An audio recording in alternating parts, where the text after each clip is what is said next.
بسم اللہ الرحمن الرحیم۔ حدیث نمبر 379-380۔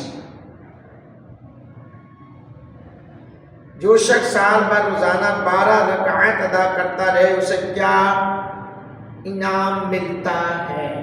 سبحان اللہ۔ سیدہ عائشہ صدیقہ عتیقہ رضی اللہ تعالیٰ عنہ بیان کرتی ہے، نبی اکرم صلی اللہ علیہ وسلم نے ارشاد فرمایا، جو شخص ہمیشہ 12 رکعت سنت ادا کرتا رہے اللہ تعالیٰ اس کے لیے جنت میں گھر بنا دے گا۔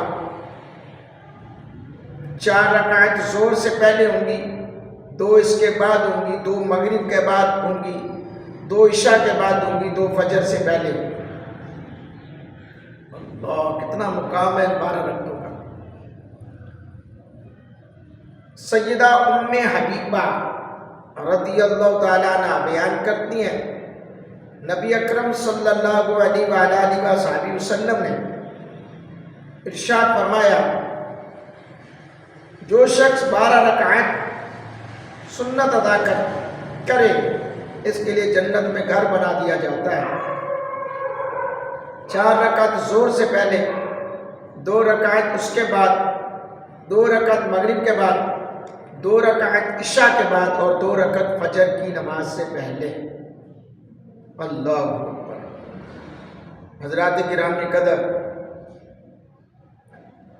سنن مؤکدہ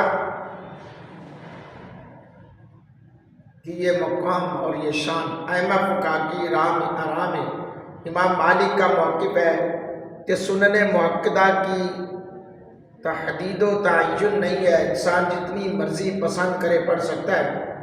امام اعظم ابو حنیفہ رضی اللہ تعالیٰ عنہ کے نزدیک سنن مؤکدہ کی تعداد 12 ہے۔ انہوں نے اسی باب کی حدیث سے دلیل لی۔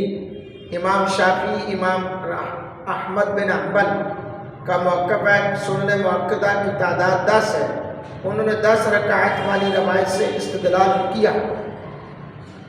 امام اعظم ابو حنیفہ رحمۃ اللہ علیہ کے نزدیک شب و روز 4 نوافل ایک سلام سے ادا کرنا افضل۔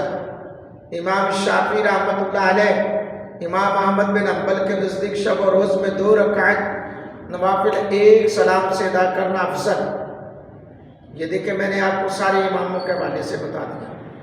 اب ہمیں سمجھنا ہے کہ ائمہ کرام کے اندر بھی اجتہاد ہے، نہیں اسی کا نام اجتہاد ہے۔ اب بندہ ڈٹ جائے کہ یہ نہیں، یہ تو ہے ہی نہیں، میں بس نہ میں شیعہ نہ میں سنی نہ میں وہابی، میں ہوں علمی کتابی۔ اور یار یہ علمی کتابی والی باتیں بڑی پرانی ہو گئی۔ یہ تمہارے پاس یہ حدیثیں ہیں، یہ کس نے لکھی ہیں؟ کیا تمہارے پاس وہ نسخہ جو امام بخاری رحمۃ اللہ علیہ نے لکھا تھا اپنے ہاتھ سے وہ آج موجود ہے؟ وہی بالکل عین موجود ہے یا خود سے ترجمہ کر رہے ہو؟ اللہ تعالیٰ ہمیں دین کو سمجھنے کی توفیق عطا فرمائے، آمین۔